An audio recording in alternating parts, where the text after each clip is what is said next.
अनेक राजा महाराजा हुए। सगर नाम के राजा हुए। इस सगर की 2 पत्नियां थी। एक पत्नी से एक बच्चा हुआ और दूसरी पत्नी से 60,000। इन्होंने मन में विचार किया कि मैं इंद्रासन का राज्य अपने बस में कर लूं। अश्वमेध यज्ञ किए, घोड़े को छोड़ दिए। इंद्र ने घोड़े को छिपा दिया। सगर के 60,000 पुत्र घोड़े को खोजते हुए और कपिल देव जी के आश्रम पर पहुंचे। वहीं घोड़ा बंधा था। सभी बच्चों ने और महात्मा कपिल देव जी का अपमान किया। मारो मारो मारो, इस प्रकार से ध्वनि करने लगे। उसी समय उनके कुल भागने से सभी भस्म हो गए। सागर ने अपने दूसरे पुत्र से पता लगवाया। अंशुमान ने पता लगाया। इसके बाद पूछा कि महाराज हमारे पूर्वज का उद्धार कैसे होगा। बोले कि जब गंगा जी आएगी तब उद्धार हो सकता है। गंगा जी को लाने के लिए उन्होंने तपस्या किया, सफल नहीं हुए। दिलीप जी ने बहुत तपस्या किया, गौभक्त भी थे और गंगा जी को लाने के लिए बहुत तपस्या की, लेकिन आए नहीं। इसके बाद भगीरथ जी हुए उनके पुत्र। उन्होंने बहुत भारी तपस्या किया। उनकी तपस्या से गंगा जी प्रसन्न होकर के बोले कि बेटा मैं तो चलूंगी, लेकिन हमारे प्रवाह को कौन रोकेगा। बोले शिव जी को प्रसन्न करो। शिव जी को प्रसन्न किया। शिव जी ने कहा कि ठीक है। गंगा जी बोली कि महाराज मैं पृथ्वी पर जाऊंगी, सभी लोग पूरा का पूरा पाप हम में डाल देंगे, इसलिए मैं जाना नहीं चाहती। भगीरथ जी ने कहा कि महाराज जहां पापिष्ट लोग रहते हैं वहां कुछ संत लोग भी रहते हैं। विकास संत भी स्नान कर लेंगे तो आप पवित्र हो जाओगे। इसके बाद गंगा जी आई। शिव जी के जटा से होकर के नीचे आई। कहा जाता है कि रास्ते में जन्म ऋषि थे, वो गंगा जी को पान कर लिए। प्रार्थना किया तो उन्होंने गंगा जी को निकाला। बोलो जानवी गंगा की। इसके बाद वहां से होते हुए और गंगोत्री में आई। इसके बाद अनेक प्रकार के क्षेत्रों को पावन बनाती हुई, तीर्थ बनाती हुई और हरिद्वार में समतल भूमि पर आई। वहां से उत्तर पूर्व वाहिनी होकर के और गंगा सागर पहुंचे। गंगा जी के जल से और भस्म का संस्पर्श हुआ कि सभी देवता बन करके और स्वर्ग लोग चले गए। बोलो गंगा मैया की जय। इसलिए गंगा जी की बड़ी भारी महिमा है। गंगा गंगे दियो ब्रूयात योजना नाम सदैरपि मुच्यते सर्व पापेभ्यो विष्णु लोकम सगच्छति।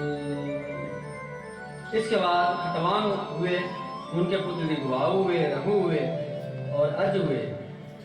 उनके पुत्र दशरथ हुए। बहुत समय व्यतीत हो गया तो कोई संतान की प्राप्ति नहीं हुई। इसके बाद वशिष्ठ जी के शरण में गए और बोले महाराज कोई आप उपाय कीजिए। इसलिए श्रीमद् भागवत महापुराण में तो 3 अध्याय में कथा है। उसमें लिखा है अंशांसेन चतुर्भागात् पुत्रस्त्वं प्रार्थितः सुरैः। भगवान अपने अंशों के सहित यहाँ पर आए। इसलिए राम जी तो स्वयं परब्रह्म हैं ही, लेकिन लक्ष्मण जी भी शेषावतार हैं। और भरत जी को कहा गया है ये शंख के अवतार हैं, 5 दंड शंख के अवतार हैं। और शत्रुघ्न जी चक्र के अवतार हैं। इस प्रकार से चारों भाई ऐसे चतुर्व्यूह में आते हैं। लेकिन सुखदेव जी महाराज तो एक ही श्लोक में पूरे रामायण की कथा कर देते हैं। गुरुवर्थे त्यक्तराज्यो व्यचरदन वनम पद्मपद्भ्यां प्रियाया पाणिस्पर्शार्थमाभ्यां मिजित पथरुजो यो हरीन्द्रानुजाभ्यां वैरूप्या क्षुर्पनख्यः प्रियविरहरुषा रोपित भूभिजिह्वः त्रस्ताभिपद्य सेतु खलदवदहन कोसलेन्द्रो वतान्न। परमहंस शिरोमणि श्री सुखदेव जी महाराज कहते हैं कि हे राम जी हमारी रक्षा कीजिए। राम जी बोले कि क्या हो गया कि मैं रक्षा करूं? बोले आपकी जो कथा रूपी समुद्र है वो अगाध है, और कथा रूपी समुद्र में डूब जाऊंगा तो आगे की कथा कैसे है? इसलिए आप ऐसी कृपा करो कि संक्षिप्त मैं कथा सुनाऊंगा। तो चलिए हम लोग तुलसीकृत रामायण के अनुसार भगवान का जन्म का चिंतन कर लेते हैं। भाई इस प्रकार से सभी लोग जो है और भगवान की स्तुति करते हैं, भगवान को प्रकट होने में। भगवान कौशल्या के भवन में प्रकट हो गए हैं। बोलो आनंद भगवान की। शंख चक्र गदा और पद्म है। भगवान बोले कि माता जी आपने पूर्व जन्म में मनु शतरूपा रूप में थी और आपने भजन किया था और कहा था कि चाँद तुम्हें समान सुधा, तो इसलिए मैं बेटा बन करके आया हूँ। तो सीधा माता बोली कि तो बेटा बन कर तुम आए हैं? इतना बड़ा बेटा आता है, 6-9 फुट का, 9 हाथ का। भगवान बोले तब क्या करें? बोले छोटे बन जाओ। अच्छा छोटे बन जाओ। भगवान छोटे बन गए। बोले महाराज बच्चा जब जन्म लेता है ना तो कपड़ा नहीं होता है। भगवान बोले कपड़ा होता है? बोले हाँ। मैया बोली कि बच्चा जब जन्म लेता है तो रोना पड़ता है। भगवान बोले अच्छा रो? हाँ हाँ, और संसार में कोई भी आवे एक बार उसको तो रोना ही पड़ता है। इसलिए भगवान बोले कि ठीक है। भय प्रगट कृपाला दीन दयाला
हित दीन मनुज अवतार गिरी इच्छा निर्मित तनु माया गुण गोपाल सियावर रामचंद्र की जय पवन सुत हनुमान की जय उमापति महादेव की जय बोलो भाई सब संतन की जय।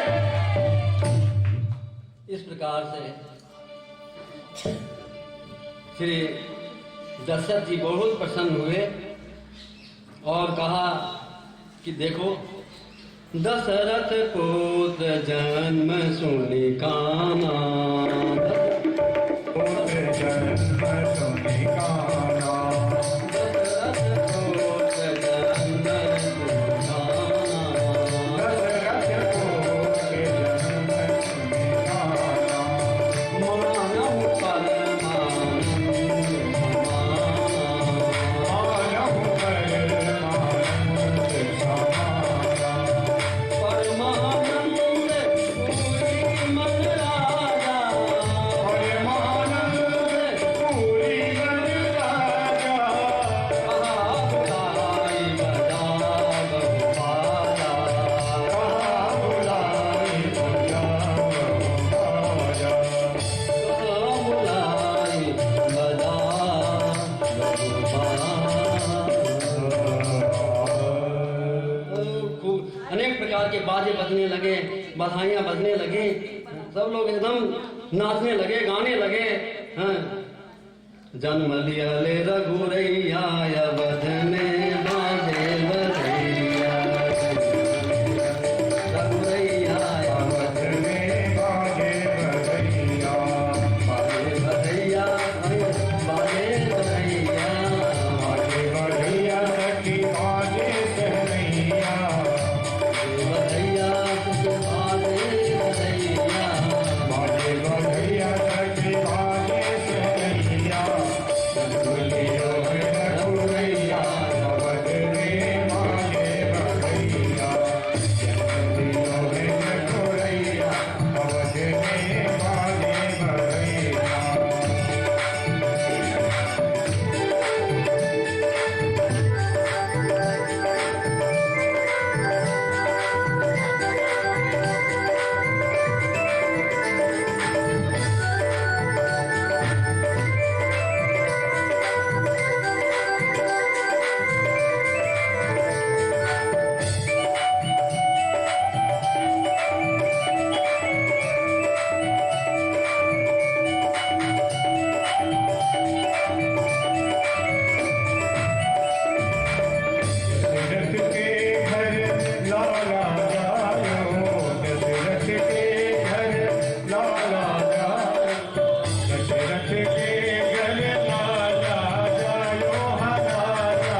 इस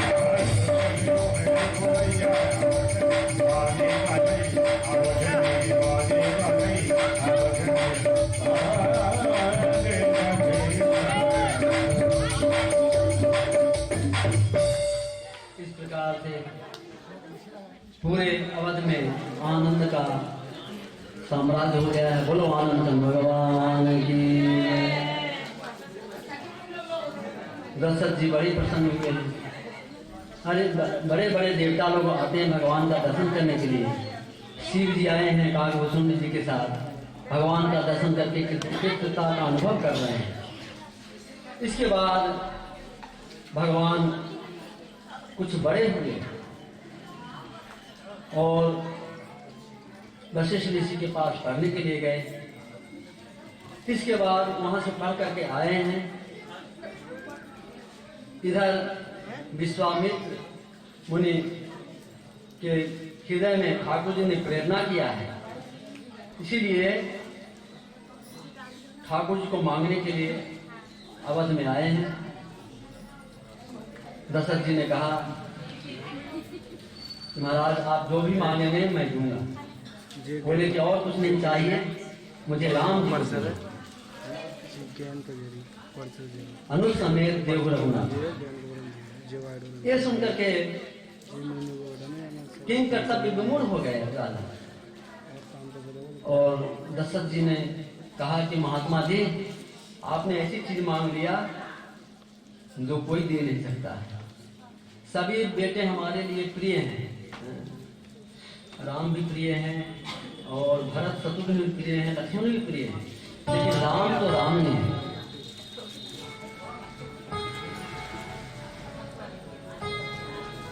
इसलिए मैं नहीं दे सकता। इसके बाद तब वशिष्ठ बहुविधि समझावा।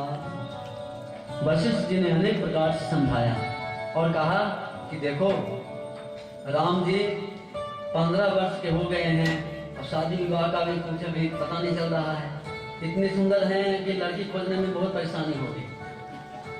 भेज दो महात्मा जी के साथ तो शादी हो जाएगी। विश्वामित्र जी ने कहा कि महाराज जैसे आपके बेटे हैं वैसे हमारे भी हैं।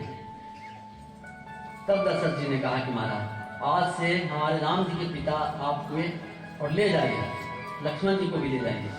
इसके बाद उन दोनों को लेकर के जा रहे थे। रास्ते में तारका नाम की राक्षसी आई। भगवान ने देखते देखते उसका उद्धार किया। इसके बाद जग स्थल पर पहुंचे और जग स्थल पर पहुंच करके महात्मा जी से बोले कि महाराज आप यज्ञ करो। महात्मा जी ने भूख प्यास न लगने वाली विद्या को दिया है। इसके बाद यज्ञ प्रारंभ हुआ। मारीच और सुबाहु इत्यादि राक्षस वहां उपद्रव करने के लिए आए, यज्ञ को विध्वंस करने के लिए। उसी समय राम जी ने बिना फर का बाण मारा मारीच को। मारीच जाकर के और समुद्र के किनारे जाकर के गिरा लंका के पास में। सुबाहु को अग्नि बाण से मार दिया। इसके बाद अब इधर महात्मा जी ने कहा कि राम लक्ष्मण यहाँ का तो यज्ञ पूरा हो गया, दूसरा यज्ञ भी है। कहाँ यज्ञ है? बोले कि जनकपुरी में धनुष यज्ञ है और वहां पर जनक जी ने प्रण किया है कि जो धनुष को उठा लेगा, पतंचा चढ़ा लेगा, उसी के साथ जानकी जी की विवाह मैं करूंगा। तो आप चलेंगे क्या? बहुत अच्छा, बहुत बड़ा धनुष है। लक्ष्मण जी बोले हाँ हाँ गुरुजी, धनुष देखने की इच्छा हो रही है। राम जी बोले हाँ हाँ गुरुजी मैं जरूर चलूंगा। दोनों भाई चले हैं। रास्ते में गुरुजी अनेक प्रकार की कथा सुना रहे हैं और गुरुजी की सेवा करते हैं। रास्ते में सुबह में जल्दी उठ जाते हैं। रास्ते में राम जी ने एक शिला को देखा और पूछा कि महाराज ये शिला कैसी है? यहाँ ये वन जो है सुनसान क्यों है? बोले कि महाराज ये गौतम की पत्नी अहिल्या है और ये पाषाणवत हो गई है, इसलिए गौतम ऋषि साप वस उपलते देह धरि दिनु चरण कमल रज चाहते कृपा करहु रघुवीर। महाराज चरण रज भगवान बोले कि मैं नहीं दूंगा, ये उत्तम कुल की है। कहा जाता है कि एक हवा चली और भगवान का राज्य अहिल्या के ऊपर पड़ गया, उसी से उसका उद्धार हो गया। इसके बाद उसने भगवान की स्तुति किया है। इसके बाद जनकपुर में आए हैं भगवान। अब जितने भी लोग हैं सभी लोग बड़े प्रसन्न हैं और कह रहे हैं कि देखो दर्शन करने लायक तो ये दोनों ही हैं। धाए काम धाम सब त्यागे, धाए काम धाम सब त्यागे, मानव रंग लोटन लागे, मानव रंग लोटन लागे।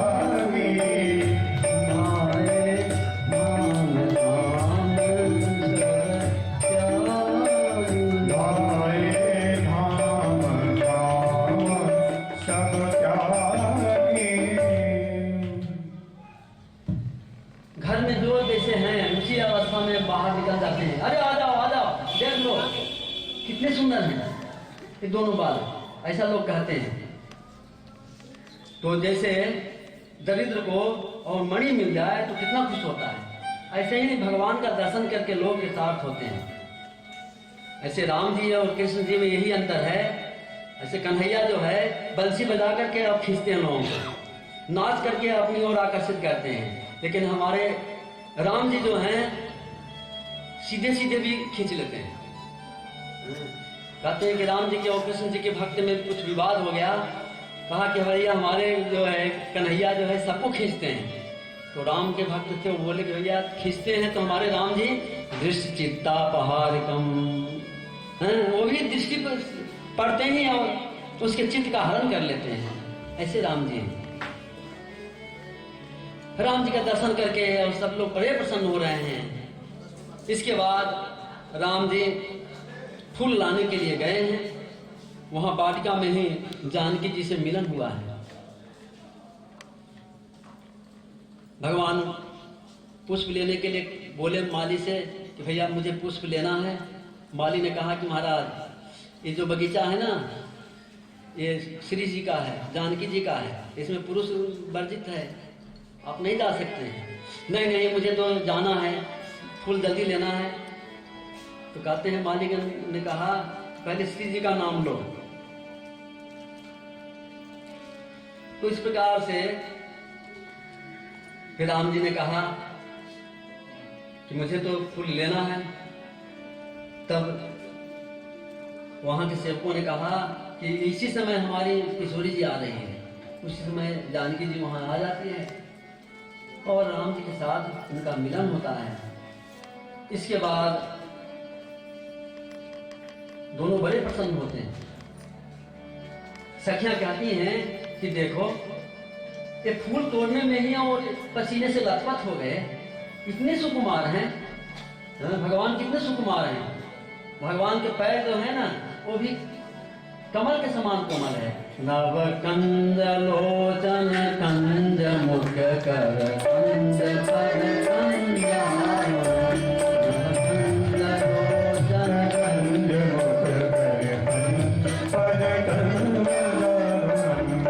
रामचंद्र कृपाल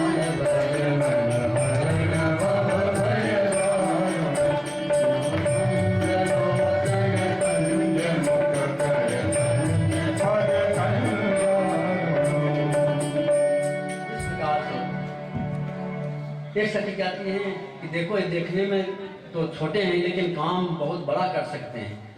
कैसे? जैसे सूर्य को देखो, छोटे होते हैं सूर्य लेकिन उनमें कितना दिव्य प्रकाश होता है। इस प्रकार से आपस में बातें कर रही हैं। दूसरे दिन वहां धनुष यज्ञ हो रहा है, उसमें सभी लोग आए हैं। दोनों भाई वहां गए हैं और जितनी भी स्त्रियां हैं सब राम जी को देख करके यही कह रही है कि हमने कुछ तपस्या किया है तो उस पुण्य से जानकी जी के साथ इनका विवाह हो जाए। इसके बाद बड़े बड़े असुर लोग आए हैं, देवता लोग आए हैं, धनुष को कोई नहीं हिला सका। जनक जी कुछ अपशब्द का प्रयोग कर दिए, लक्ष्मण जी उग्र हो गए, लक्ष्मण जी को शांत किया है। इसके बाद विश्वामित्र जी ने राम जी को आदेश दिया है, उठहु राम बंदहु भव चापा, उठहु राम मेरहु साथ जनक परितापा, मेरहु साथ जनक परितापा, उठहु राम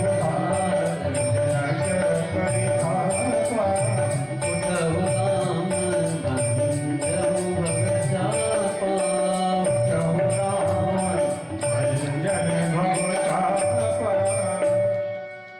राम जी आप ही इस कार्य को कर सकते हैं। राम जी उठे और धनुष को केवल उठाने लगे कि धनुष 3 जगह से टूट गया। बोलो आनंद घन भगवान की जय। इसके बाद धनुष टूटने के साथ ही विवाह हो गया एक प्रकार से, लेकिन विधि पूर्वक बाद में भी विवाह हुआ है, शादी हुई है। दशरथ जी आए हैं और बहुत समय तक यहाँ पर जनकपुरी में राम जी रहे हैं। और जनकपुर के जो वासी हैं अभी भी यही मानते हैं कि राम जी यहाँ से गए नहीं हैं। जैसे वृंदावन के वासी जो है कहते हैं कि हमारे कन्हैया गए नहीं हैं, इसलिए वहाँ की संख्या तो ये कह देती है कि पहुना अब मिथिले में रहूना, अब आप यहीं रहो। तो 6 महीने हो गए। इसके बाद बहुत प्रार्थना किया, तब जो है विदा किया है जनक जी ने। फिर जैसे ही अवधपुरी में आए हैं, अवधपुरी में बहुत ही आनंद में सभी लोग भर गए हैं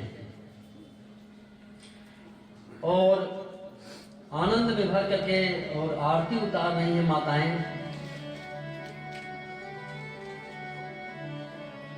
कहते हैं कि कौशल्या जी ने पूरे महल के रास्ते में और गुलाब का फूल का जो पराग होता है वो बिछा दिया था,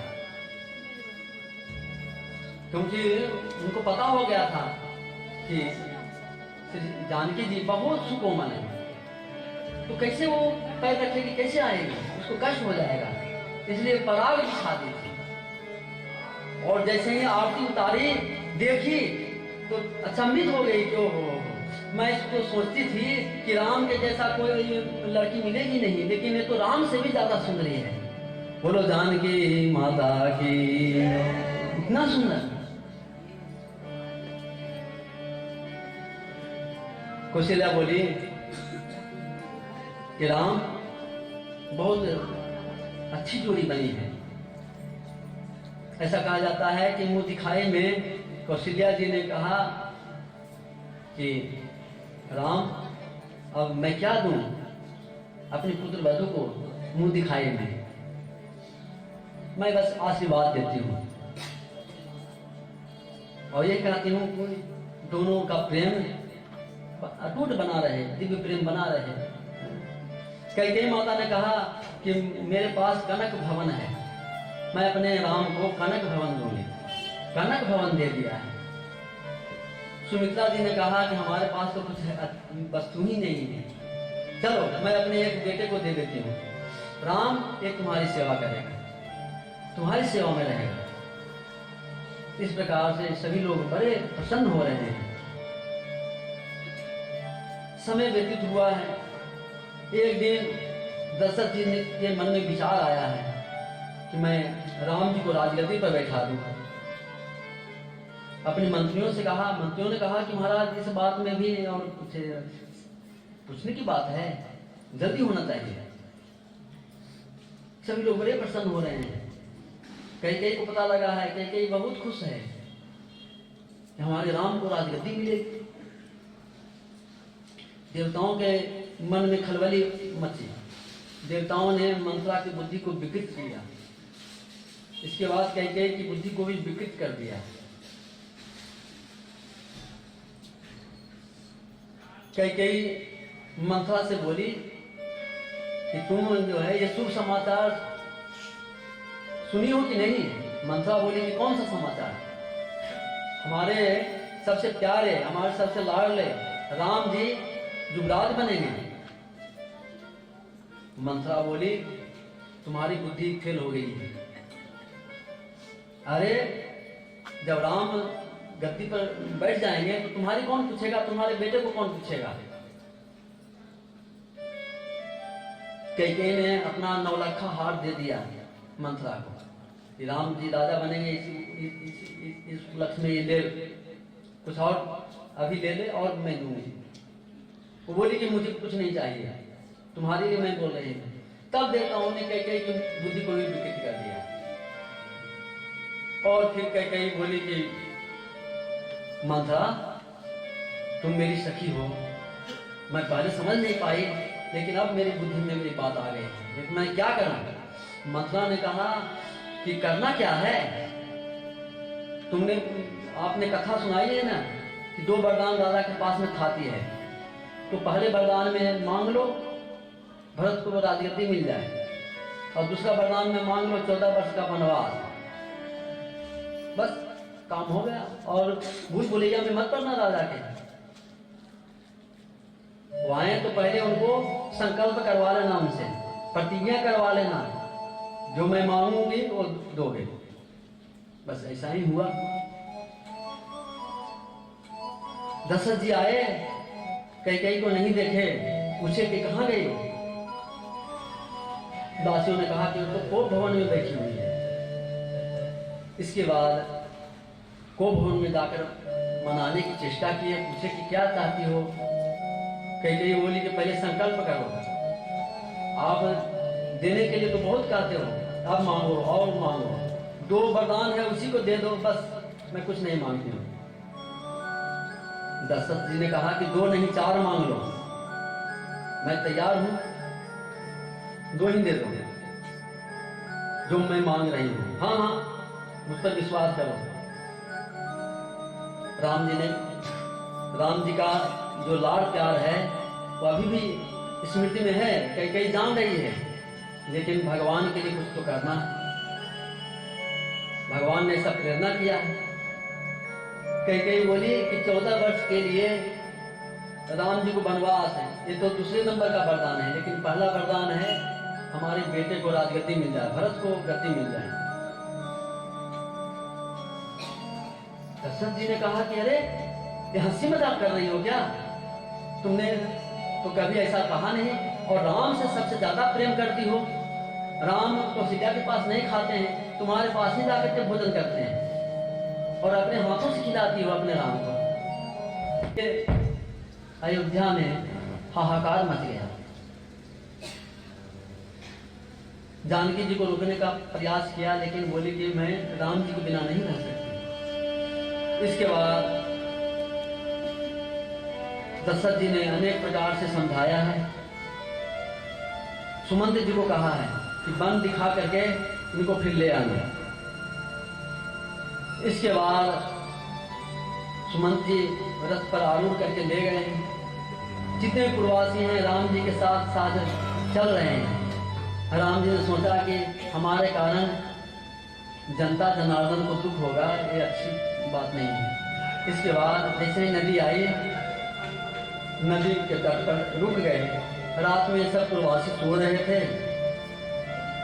उसी समय राम जी ने रथ के पहिए का जो चिन्ह था, उस चिन्ह को दूर करने के लिए रथ के पीछे कुछ लगा दिया, और सो रहे थे। उसी समय भगवान चले गए। प्रातः काल सभी लोग उठते हैं और कहते हैं अरे राम जी कहाँ गए? कोई पूरब भाग रहा है, कोई पश्चिम भाग रहा है, उत्तर भाग रहा है।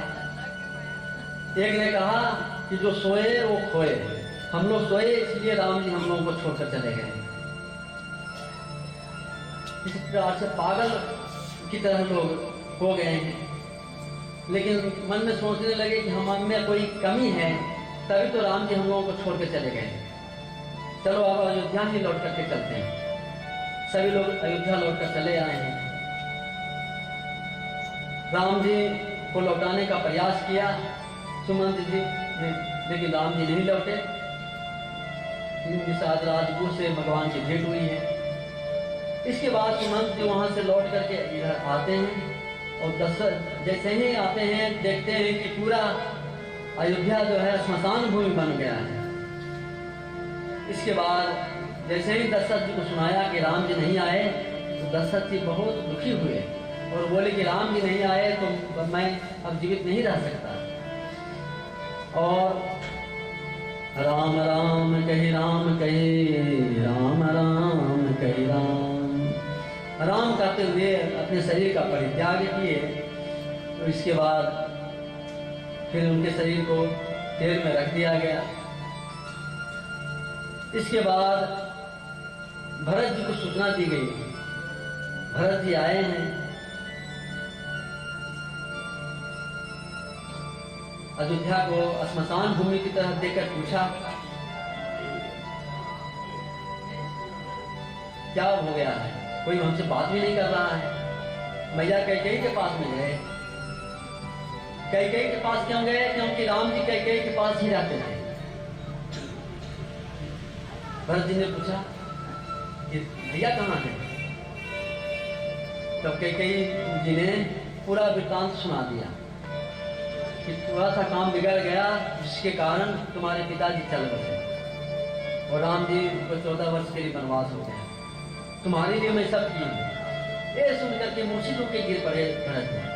हमारे लिए तुमने इतना बड़ा कुकर्म किया है और जिसके नाम लेने से ही पिताजी परलोकवासी हो गए, राम जी को वनवास हो गया, उसके राजा बनने पर क्या होगा? इसके बाद भरत जी बहुत दुखी हुए। इधर हमारे राम जी केवट के पास में आए। केवट से कहे कि मुझे उस पार लगा दो। केवट ने कहा कि महाराज मैं ऐसे पार नहीं लगाऊंगा, जब तक अपने पैर को नहीं धुलवा लेंगे तब तक मैं पार नहीं लगाऊंगा। भैया ठीक है, ले आओ। इसके बाद कठौता लाया है और कहने लगा है कि महाराज आपकी कृपा, आपका अनुग्रह पाने के लिए बड़े बड़े देवता लोग ललायत रहते हैं, वो आज कृपा हमारे ऊपर हुई है। मैं अच्छी प्रकार से आपके चरणारविंदों को धोऊंगा। और अत्यंत उमंग पूर्वक भगवान के चरणों को प्रक्षालित किया और कहा कि महाराज आपके चरणों का जो धोवन है वही तो गंगा जी है, तो तीनों लोगों को पवित्र कर रही है। और ये गंगा जी आज प्रकट हुई है हमारे कठौते में। महाराज आपके ये इस गंगा जी के माध्यम से अपने पितरों को मैं संसार सागर से पार लगाऊंगा। इसके बाद राम जी को कहा कि महाराज एक पैर भूल गया, नीचे रखिए पैर रखे। फिर केवट ने कहा महाराज दूसरा पैर रखिए। फिर दूसरा पैर रखे तो फिर भूल लग गया। लक्ष्मण जी बोले कि महाराज ये किसके चक्कर में फंसे हैं आप हैं? आपको यही रोक करके रखना चाहता है। केवट ने कहा कि महाराज आप गिर जाएंगे एक पैर से, तो इसलिए हमारे सिर के ऊपर हाथ रखेंगे। भगवान ने इसके सिर के ऊपर हाथ रखा है, कृत्यता का अनुभव किया है। इसके बाद भगवान को पार लगाया है। भगवान केवट से बोले, केवट भैया तुम जो है कुछ ले लो। उसी समय केवट कहता है कि महाराज आपका दर्शन हो गया तो मुझे क्या नहीं मिल गया, मुझे सब कुछ मिल गया।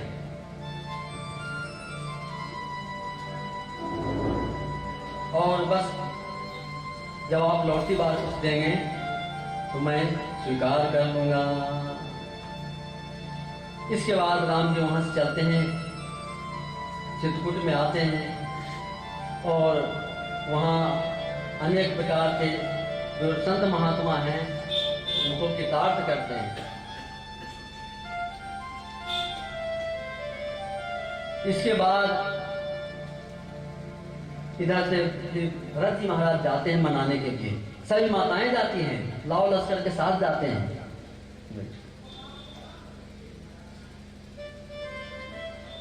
इसके बाद भरत जी भगवान से आनंद विनय करते हैं और कहते हैं कि हे भैया श्री आप लौट जाइए, आपके बदले में मैं वनवास भोग लूंगा, हम और लक्ष्मण दोनों रह लेंगे। राम जी कहने लगे लक्ष्मण तो हम हमारे बिना नहीं रह सकता है, भरत शत्रुघ्न तुम हमारी एक बात मानो। क्या? देखो पिताजी ने संकल्प किया था, तो पिताजी के संकल्प को पूर्ण होना चाहिए, पूर्ण करने में तुम सहयोग करो।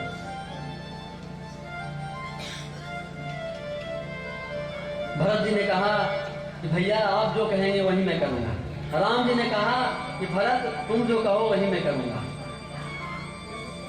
भरत जी ने कहा भैया आपकी इच्छा पूरी हो इसलिए मुझे कुछ अवलंबन चाहिए। राम जी ने अपनी दिव्य पादुका को पकड़ाया है, चरणारविंद का स्पर्श कराया है और बोले ले जाओ, इसी चंद पादुका की छत्र छाया में आप जीवन व्यतीत करो।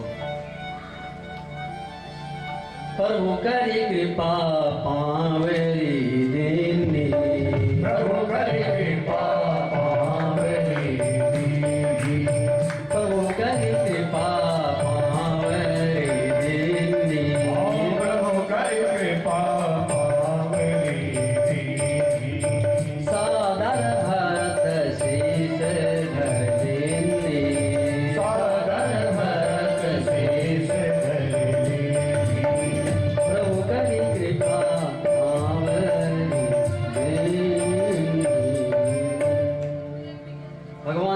किया, दया किया है, चरण पादुका दी है, भरत जी सिर के ऊपर रख लिए हैं। भरत जी ने अनुमान किया है कि हमारी सीता राम जी ही हैं।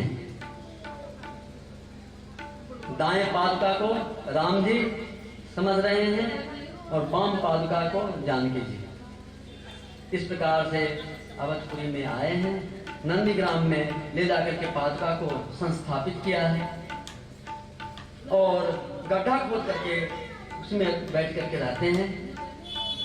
खाते क्या हैं? फल फूल खाते हैं और जौ की रोटी खाते हैं। वो भी जौ ऐसे नहीं है जो शोधित जौ है, गाय को खिला करके, और ये गाय जब उसको बाहर निकाल दे उसके बाद उसको धो करके साफ कर करके उसको बनाया गया, उसको भोजन के योग्य बनाया जाता था, उसको खाते थे। इसलिए हमारे आचार्य वेदांत देशी स्वामी जी कहते हैं भरताय परम नमोस्तु तस्मै प्रथम उदाहरणाय भक्ति भाजाम यदुपज्ञम अशेषत पृथिव्याम प्रतो राघव पादुका प्रभाव। भरत जी को मैं प्रणाम करता हूँ जो राघव के पादुका के प्रभाव को प्रकाशित किया, लोगों को बताया। इसलिए मंदिर में जब जाते हैं ना तो वो जो सिर के ऊपर रखे जाते हैं वो भगवान की पादुका हैं और वो पादुका के अवतार ही सतकोप सूरी हुए हैं, जो संसार में आए 16 वर्ष तक रहे लेकिन संसार के कोई भी वस्तु का उन्होंने उपयोग ही नहीं किया। क्या खाकर पी कर रहे? बोले कि भगवान का चिंतन, भगवान का स्मरण, अनुभव, भगवान का अनुभव रूपी अमृत ने उनको जीवित रखा। 16 वर्ष तक रहे यहाँ संसार में। वैसे हमारे प्रपंचन कुटस्थ है, सतकोप आलवार हैं। बोलो सतकोप आलवार जी महाराज की। इसलिए संत श्रीरंग पृथ्वी सह चरण त्राण शेखरा जयंती भुवन त्राण पद पंकज रेणवः। जैसे भगवान है वैसे भगवान की पादुका भी है। भगवान में और भगवान के पादुका में कोई भेद नहीं है। इसलिए हम ऐसे भी गाते हैं ना कि हे भगवान मैं आपका ही हूँ, आपका दास हूँ, मैं तेरा तू मेरा राम, कोटि कोटि सर तुम्हें प्रणाम। मैं तेरा तू मेरा राम, कोटि कोटि सर तुम्हें प्रणाम। मैं तेरा तू मेरा राम, कोटि कोटि सर तुम्हें प्रणाम। मैं तेरा तू मेरा राम, कोटि कोटि सर तुम्हें प्रणाम। कोटि कोटि सर तुम्हें प्रणाम, कोटि कोटि सर तुम्हें प्रणाम। कोटि कोटि सर तुम्हें प्रणाम, कोटि कोटि सर तुम्हें प्रणाम। मैं तेरा तू मेरा राम, कोटि कोटि सर तुम्हें प्रणाम। मैं तेरा तू मेरा राम, कोटि कोटि सर तुम्हें प्रणाम।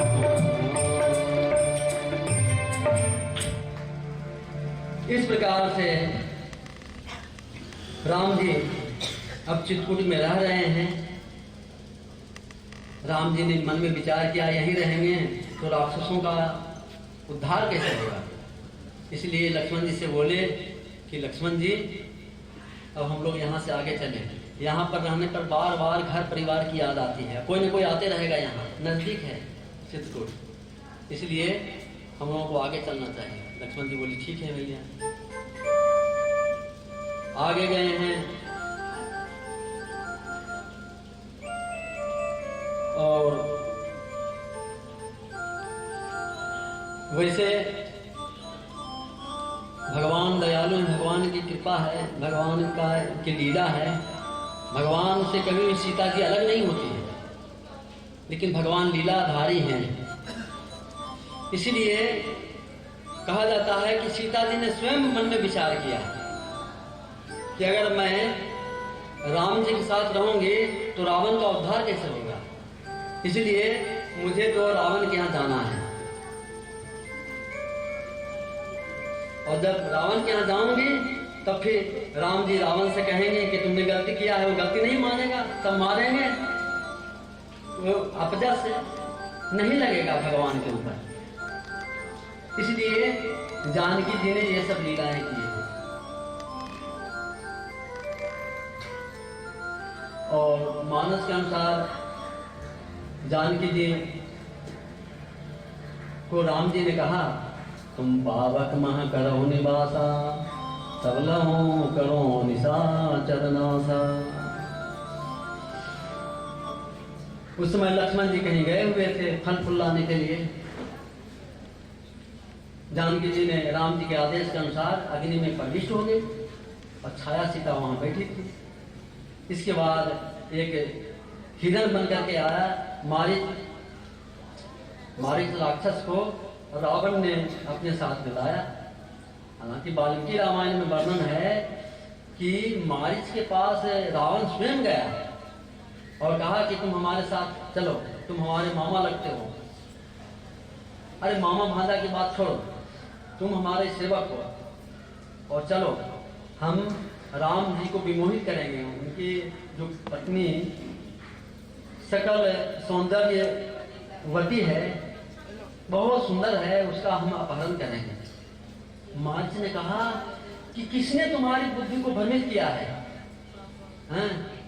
उसको मैं मार डालूंगा, वो तुम्हारा सबसे ज्यादा अनिष्ट कारक है। राम जी को जानते हो, एक बार उन्होंने मुझे मारा है, तब से मैं पत्ते पत्ते में राम जी का दर्शन करता हूं। राम जी से बैर करोगे तो तुम्हारी भलाई नहीं है। इसके बाद वो नहीं माना।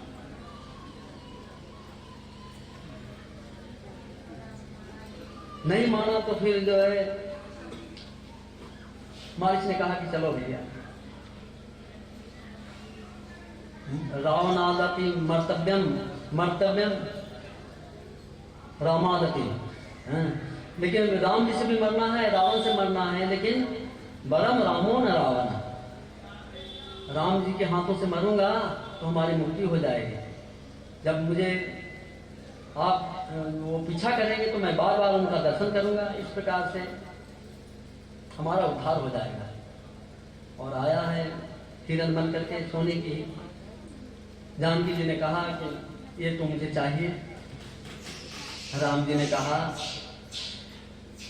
कि छोड़ो, नहीं नहीं नहीं, ये मेरी चाहिए मुझे, मैं जाऊंगी यहाँ से लौट करके तो इसके चर्म को लेकर के जाऊंगी। लक्ष्मण जी ने कहा कि भैया आप सावधान रहिए, ये सब जो मृग है ना, ये सब राक्षस हैं, हम लोगों को बहलाने के लिए आए हैं, भ्रमित करने के लिए। जानकी जी ने कहा कि नहीं नहीं, प्रभु लाएंगे। राम जी ने लक्ष्मण जी से कहा कि भैया तुम यहाँ रक्षा करना, मैं जा रहा हूं। राम जी गए और मारीच का पीछा किए, बहुत दूर तक ले गया मारीच, कभी अदृश्य हो जाए कभी प्रकट हो जाए। इसके बाद राम जी ने बाण मारा, बाण लगते ही और धराम से नीचे गिर पड़ा और जोर से बोला हा लक्ष्मण हा लक्ष्मण, और मरते समय हा राम कहते हुए मर गया।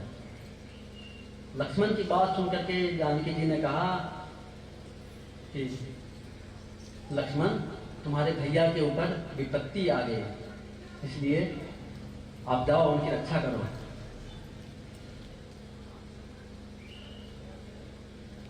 बहुत प्रकार से समझाया लक्ष्मण जी ने।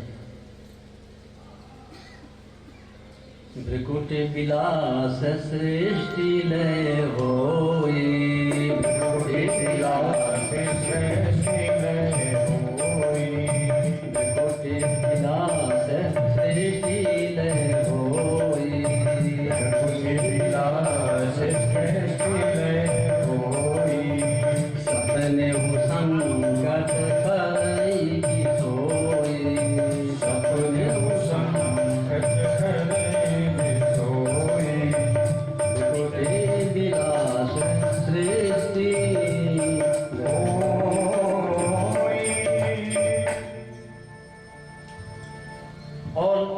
कुछ बोल दिए।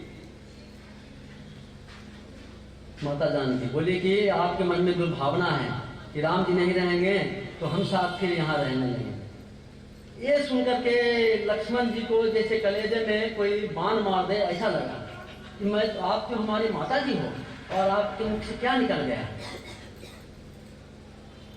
इसके बाद बोले ठीक है माता जी मैं जा रहा हूँ, लेकिन एक रेखा से आप बाहर मत निकालना। इसके बाद लक्ष्मण जी गए। उधर से जब राम जी लौट करके आ रहे थे तो लक्ष्मण जी बीच में ही मिल गए। इधर रावण आया और कहा कि भिक्षा दे, अंदर से देने लगी, नहीं नहीं बाहर से दो। जैसे ही बाहर निकली तो अपने रथ पर चढ़ा करके और चल दिया। इसके बाद रास्ते में जटायु आ गए। जटायु ने कहा कि कहाँ ले जा रहा है, हैं? राम जी की अर्धांगिनी इसको ले जा रहा है, मैं जाने नहीं दूंगा। युद्ध बहुत भारी युद्ध हुआ। इसके बाद उसने कटार निकाला और पंख को काट दिया, नीचे गिर करके और तड़प रहे थे। इसके बाद अब इधर राम जी रोते बिलखते हुए आगे बढ़े। वहां जाकर के देखे कुटिया तो बिल्कुल शांत है। राम जी बोले कि लक्ष्मण तुमने हमारी बात नहीं मानी है? हे खगमृग मधुकर सैनी, तुम देखिए सीता मृग नयनी हैं, हमारी जानकी को देखा है। भिक्षु तुम बताओ, सूरज नहीं बताओगे मैं तुमको भी पकड़ करके उम्मीद दूंगा, चंद्रमा को भी मैं नहीं छोड़ूंगा, हमारी जानकी मुझे मिलनी चाहिए। इसके बाद लक्ष्मण जी समझाते हैं कि भैया आप शांत रहें, अनेक प्रकार की लीलाओं को किया है। इसके बाद आगे गए हैं, गिरिराज जटायु को देखा है। गिरिराज जटायु को भगवान ने पूछा तुम्हारी ये गति किसने की? उसने बताया कि रावण ने किया है और इसी रास्ते से गया है, इसी रास्ते से। और मैं देख रहा हूं कि अशोक वाटिका में ले जाकर के रखा है। राम जी ने कहा कि कोई बात नहीं, लेकिन आप तो हमारे पितृतुल्य हैं, इसलिए मैं आपकी अंत्येष्टि करूंगा। जीवित रहने की इच्छा हो तो मैं जीवित भी रख सकता हूं। इसके बाद भगवान ने अंतिम संस्कार किया है। ये देख करके सभी लोग बड़े गदगद हो रहे हैं, बड़े प्रसन्न हो रहे हैं। राम जी अपने पिताजी का श्राद्ध नहीं कर पाए, लेकिन कितने दयालु हैं कि जटायु का किए। न जाने कौन से गुण पे दया निधि जाते, न जाने कौन से गुण पर दया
निधि जाते हैं।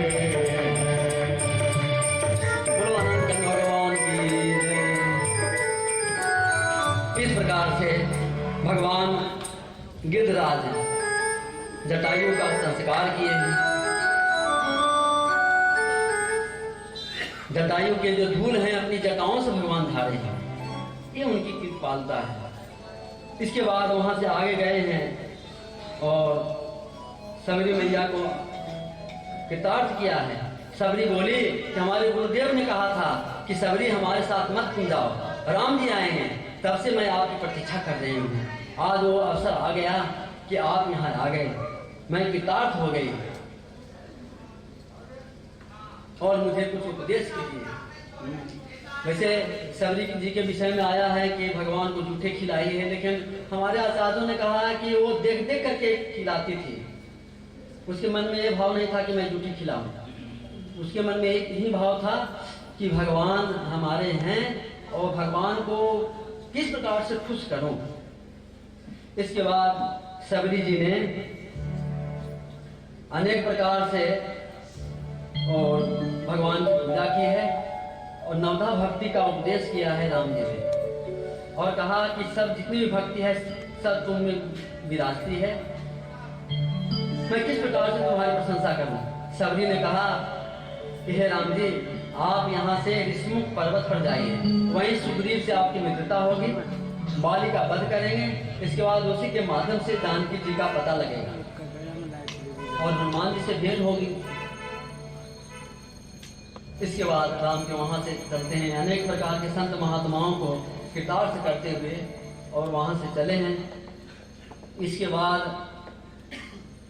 सुग्रीव के साथ मित्रता करवाया है।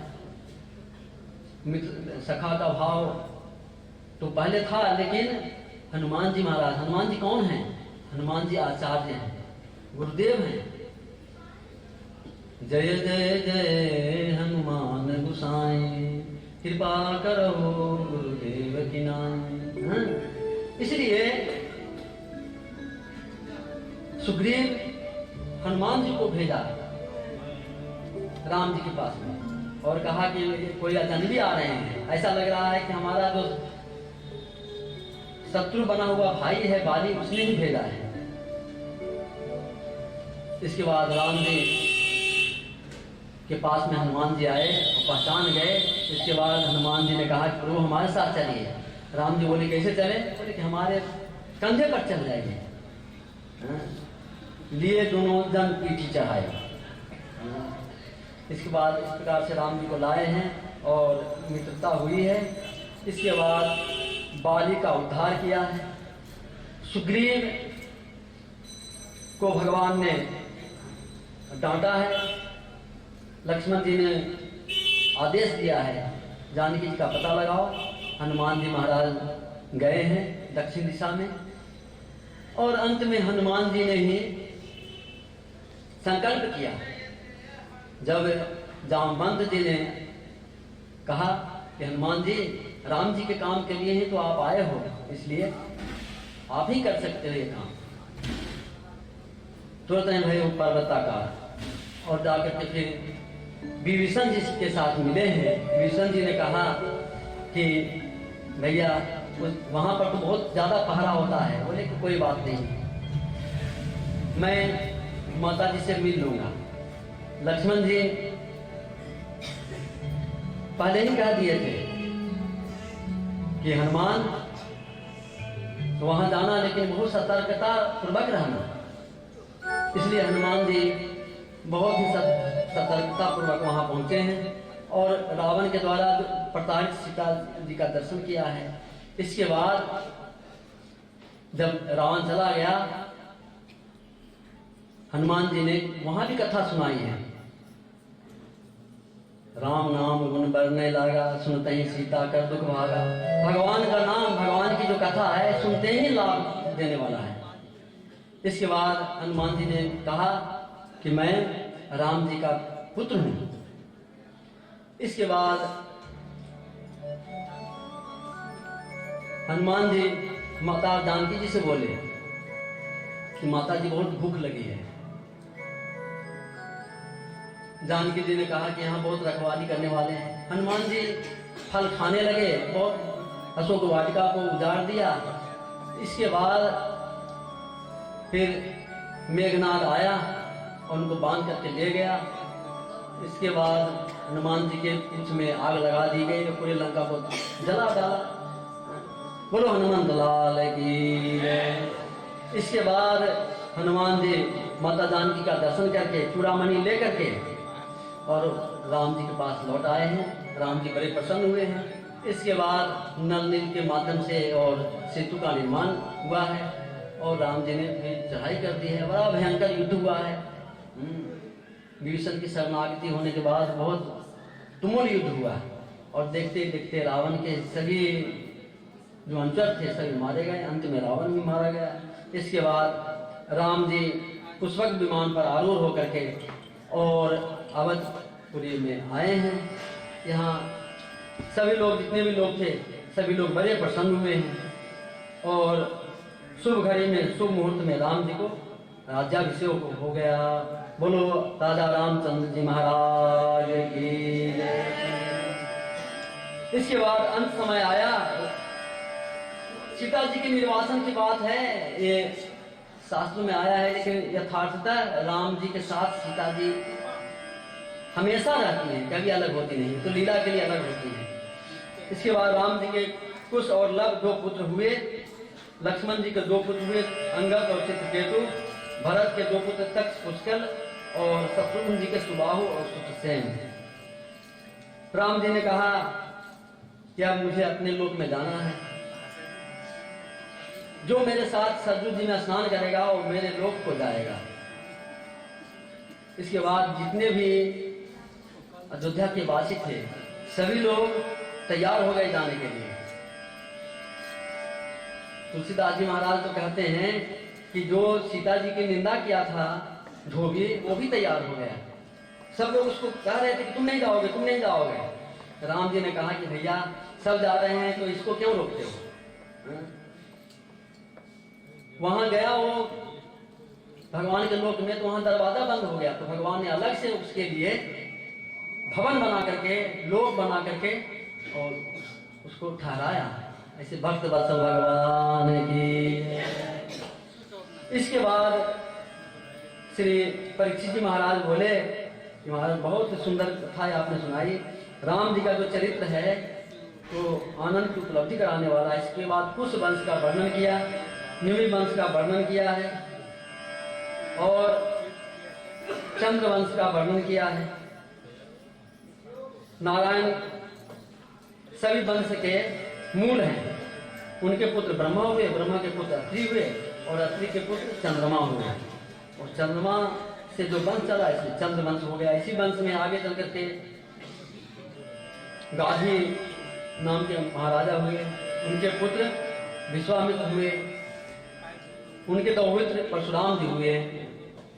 पृथ्वी पर क्षत्रिय लोग बहुत उदंड हो गए थे, तो इसलिए क्षत्रियों को शिक्षा देने के लिए हमारे परशुराम जी आए। क्रोधाग्नि जमदग्नि पीडन भवन संतर्पयिष्यन् क्रमात् अक्षत्रामपि सन्ततक्षयैमां त्रिसप्तकृत्वक्षितिम् दत्त्वा कर्मणि दक्षिणां क्वचन ताम् आस्कन्धे सिन्धु वसन् अब्रह्मण्यमपाकरोतु भगवान् आब्रह्म कीटं मुने। बोलो परशुराम भगवान की जय।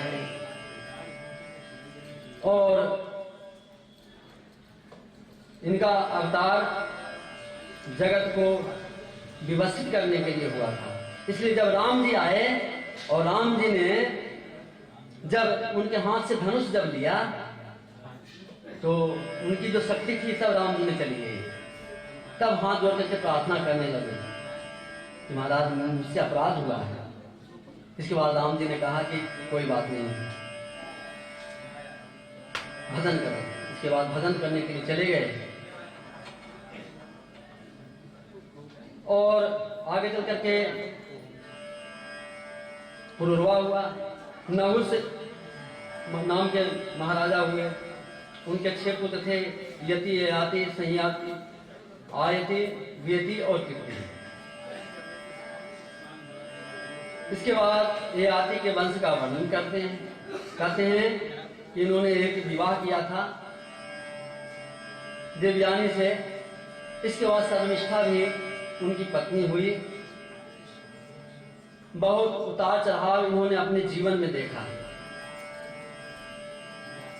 इनके जो ससुर थे शुक्राचार्य जी, उनको श्राप दे दिए कि तुम हमेशा जवान बने हुए हो और अपनी प्रतिज्ञा का पालन नहीं किया, इसलिए बूढ़ा हो जाओ।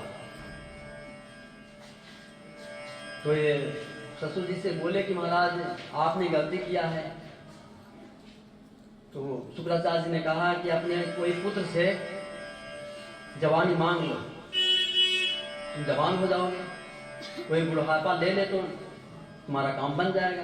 तो सभी बेटों से कहा।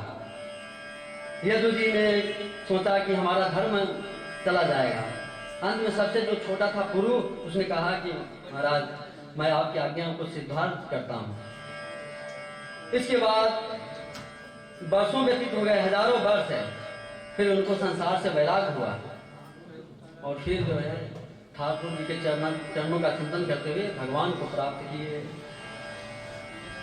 ज्ञान वैराग्य की बातें जगह जगह पर सुखदेव जी महाराज बताते हैं। इसके बाद इसी वंश में आगे चल करके दुष्यंत हुए और उनके पुत्र हुए भरत, जिनके नाम पर हमारे देश का नाम भारत है।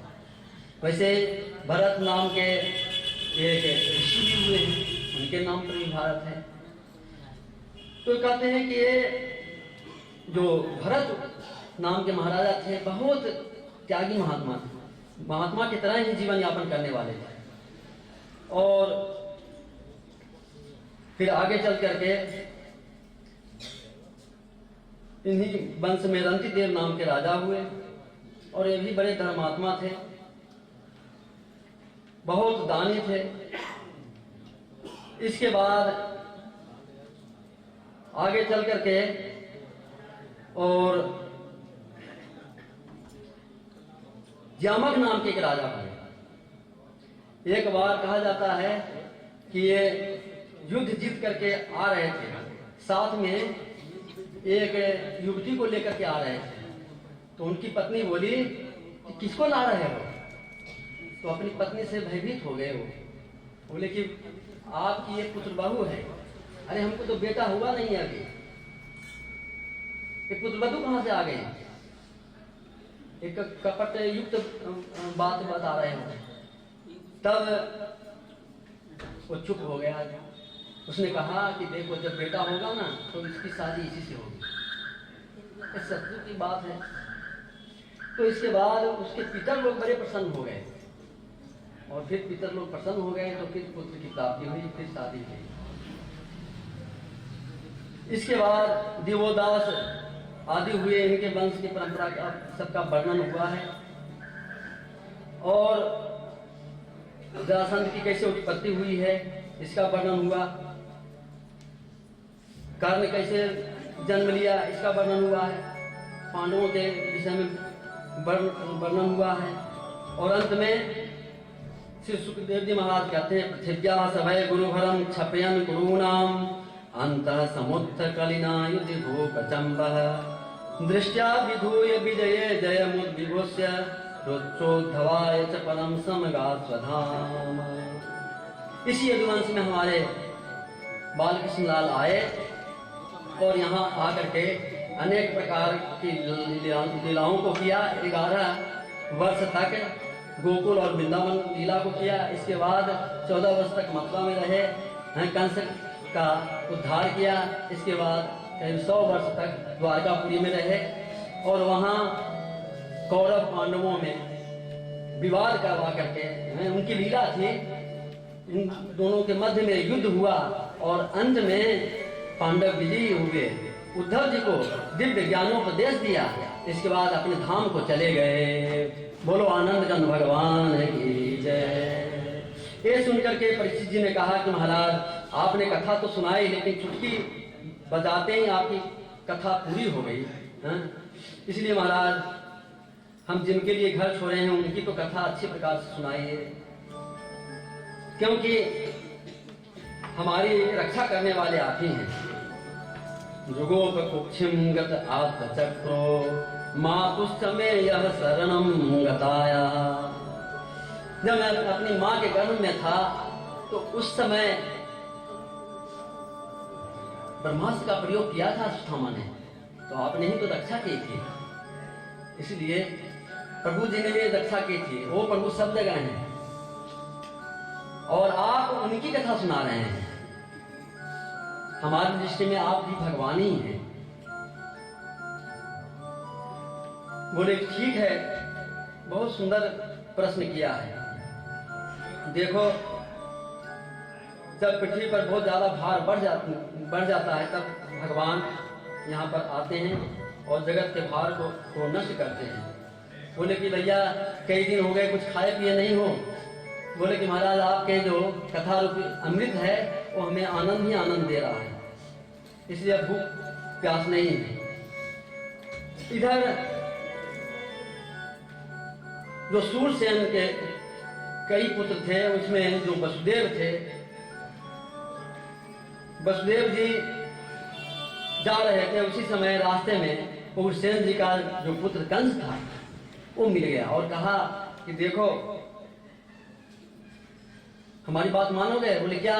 बोले कि हमारी बहन अब विवाह के योग्य हो गई है, इसलिए आप विवाह कर दो। बोले ठीक है महाराज। तत्काल ही विवाह की तैयारी हो गई। भगवान ने सभी देवताओं को आश्वासन दे दिया कि भैया अब जो है तुम लोग व्रत में जाकर के जन्म लो, और वहीं मैं भी अपने सहचरी के साथ आऊंगा।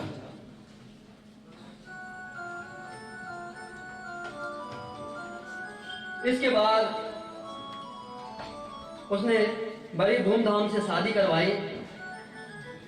इसके बाद अपनी बहन को खूब दान दहेज दिया। दास दासी घोड़े रथ आदि खूब दिया। अनेक प्रकार के बाले बज रहे थे। उसी समय देवताओं ने आकाशवाणी कर दिया और कहा कि कंस तुमको पता नहीं है जिस बहन को तुम ले जा रहे हो पहुंचाने के लिए, उसी के गर्भ से उत्पन्न 8वां जो संतान होगा तुम्हारा काल होगा। अस्यास्त्वामष्टम हो गर्भो अंतायाम से उदर। उसी समय वो रथ से नीचे कूद पड़ा और देवकी के केस को पकड़ लिया, सिर काटने के लिए तैयार हो गया। वसुदेव जी ने धैर्य का सहारा लिया और हाथ पकड़ लिया और कहा कि भैया, अपनी बहन की शादी आपने करवाई और फिर अभी तो कंगन भी घुंघट भी नहीं हुआ है, अपनी बहन की हत्या करेंगे आप? आपको लोग क्या कहेंगे? अच्छा, आपको इसके पुत्रों से क्लेश है ना, उसी से भय है ना? बोले कि हाँ। तो जितने भी पुत्र का जन्म होगा वो सब मैं समर्पित कर दूंगा। इसके बाद कंस ने छोड़ दिया। इसके बाद पहला पुत्र हुआ, दूसरा पुत्र हुआ, तीसरा पुत्र हुआ, 6 पुत्रों को मार दिया। 7वें पुत्र के रूप में शेष जी आए हैं। भगवान ने माया देवी को बुलाया और कहा कि शेष जी को उठा करके और रोहिणी मैया के गर्भ में स्थापित कर दो, और वहां फिर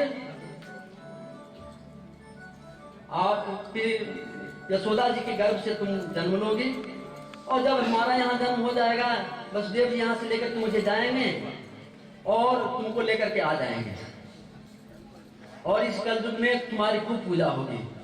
भद्रकाली, चंडी आदि रूप से, कृष्णा माधवी आदि रूप से तुम्हारी पूजा होगी। इसके बाद सभी देवताओं ने भगवान की स्तुति की है और कहा सत्य व्रतम सत्य परम त्रिसत्यम सत्यस्य योनिम निहितम च सत्ये सत्यस्य सत्यमित सत्यनेत्रम सत्यात्मकम त्वां शरणं प्रपन्नः।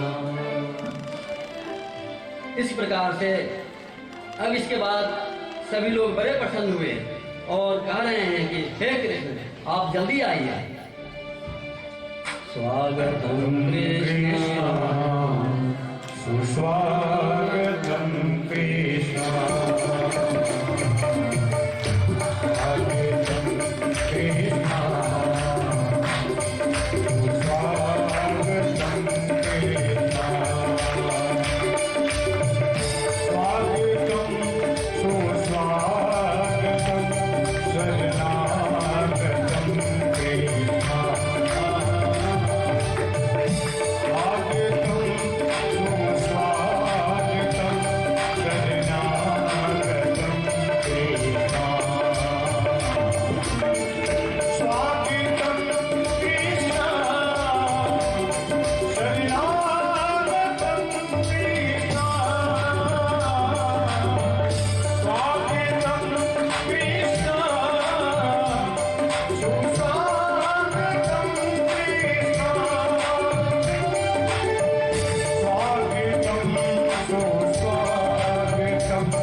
बोलो आनंदगण भगवान की जय। इसके बाद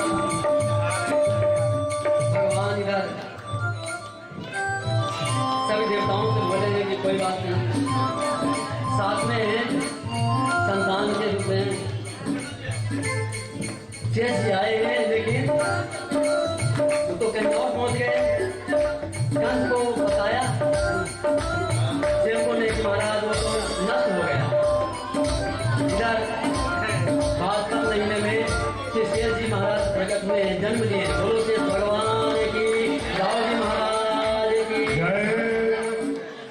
इसके बाद अब भगवान हमारे गर्भ में आए हैं इसके बाद भाद्रपद का महीना है, बहुत शुभ महीना है। और इस महीने में नदियाँ जो हैं वो मिट्टी में ही रहती हैं, लेकिन भगवान आ रहे हैं, इसलिए नदियों का जो जल है परम निर्मल हो गया है। और दिशा पशे दुर्गगनम निर्मलोडु गनोदयम, ग्रह नक्षत्र तारे सब जो है प्रसन्न हुए। पांचों जो भूत हैं वो पांचों भूत बड़े ही प्रसन्न हो गए हैं। इसके बाद वो तिथि आ गई है, आज ही शुभ दिन है, शुभ नक्षत्र है। और इधर नंद और यशोदा जी बहुत पहले से जो है अनुष्ठान कर रहे थे, इधर देवकी वसुदेव भी अनुष्ठान कर रहे थे, सब कर रहे थे भगवान के लिए। भगवान आएंगे तो भगवान सोचे कि मैया के यहाँ चलना है, दोनों मैया को किरदार से करना है। इसलिए देखते देखते जैसे ही भाद्रपद मास की और अष्टमी तिथि आई है, रात के 12 बजे हैं और 12 बजे हैं तो उसी समय भगवान प्रकट हो गए। बोलो आनंदन भगवान की। कमद्भुतं बालकं जक्षणं चतुर्भुजं शङ्खगदारितायुधं श्रीवत्सलक्ष्मं गणशोभितौस्तवं पीताम्बरं सान्द्रप्रयोगशोभम्। भगवान की स्तुति किया है वसुदेव जी ने, और देवकी भी स्तुति की है कि महाराज संसार में भटकते भटकते थक गए हैं, इसलिए बस अब आपकी कृपा चाहिए। भगवान ने कहा है कि पूर्व जन्म में आपने तपस्या किया था, 3 जन्म के लिए हमने वरदान दिया था, ये तीसरे जन्म में मैं आपका बेटा बनकर के आया हूँ, इसीलिए मैं आ गया हूँ इस समय। वसुदेव जी बोले कि आप तो इतने बड़े होकर के आए महाराज। भगवान बोले तब तो छोटे बन जाइए। भगवान छोटे से बन गए, कपड़ा हटाइए महाराज, कपड़े हटा दिए। भगवान बोले कि भैया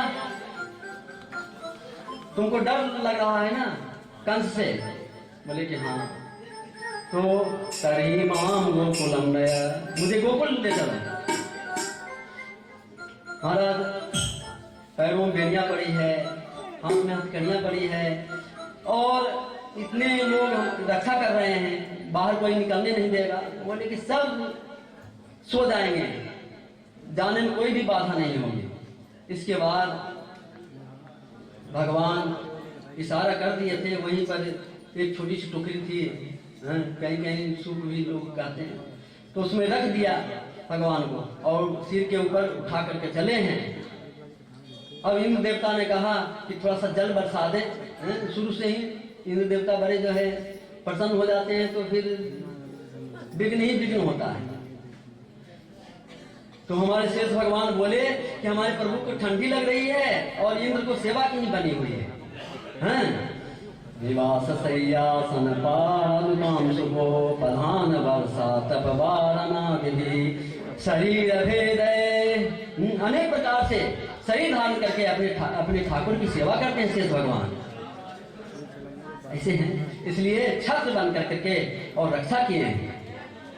इसके बाद जैसे जमुना जी में प्रवेश किए, जमुना जी एक बार तो उमड़ के आई, लेकिन कन्हैया जी ने अपना पैर नीचे कर दिया, स्पर्श हुआ, इसके बाद नीचे चली गई। वहां पर नंद गोकुल में पहुंचते हैं, देखते हैं सभी लोग सो रहे हैं, दरवाजे खुले हुए हैं, वहां एक बालिका खेल रही है। उसी स्थान पर ले जा करके और हमारे लाला को बदला दिए और इधर बालिका को लेकर के वहां से चले हैं। जैसे ही जेल में बंद हुए हैं, जेल फटाफट बंद हो गया सब, और जितने भी वहां पर पहरा देने वाले लोग थे सब जग गए। और लड़की जो है शोर मचाने लगी, माया देवी आती है तो शोर मचाती ही मचाती है। इसके बाद अब इधर कंस को पता चला है, कंस उसको मारने के लिए आया है, लेकिन वो हाथ से उड़ गई है और कहा कि तुमको मारने वाला पैदा हो चुका है। कहाँ? मैं नहीं बताऊंगा। अस्यास्तामस्तमो गर्भो हंतायाम बहसे बुधः, लेकिन अब सावधान हो जा। तो हम चले नंद के लाला के पास में, बोलो नंद के लाला की है। अब वहाँ नंद जी की बहन आई है और गई देखी है, नाचने लगी है और बोली है बधाई हो लाला की, बधाई हो, बधाई हो, बधाई हो। आ गया है और कहा कि और भी जो भी तुम्हें चाहिए सब मिल जाएगा। और सभी लोग जो है नंद के बधाई दे रहे हैं, लाला को खूब बधाई दे रहे हैं और कह रहे हैं और बधाई बजे अंगना में, बधाई बजे अंगना में, जायो जायो यशोदा जी ने लाल, जायो यशोदा जी ने लाल, बधाई बजे अंगना में, जायो जायो यशोदा जी ने लाल, बधाई बजे अंगना में, बधाई बजे अंगना में, बधाई बजे बधाई बजे अंगना में, बधाई बजे अंगना में, जायो जायो रे, हो जायो जायो रे, अरे जायो जायो यशोदा जी के लाल, बधाई बजे अंगना में, जायो जायो यशोदा जी के लाल, बधाई बजे अंगना में।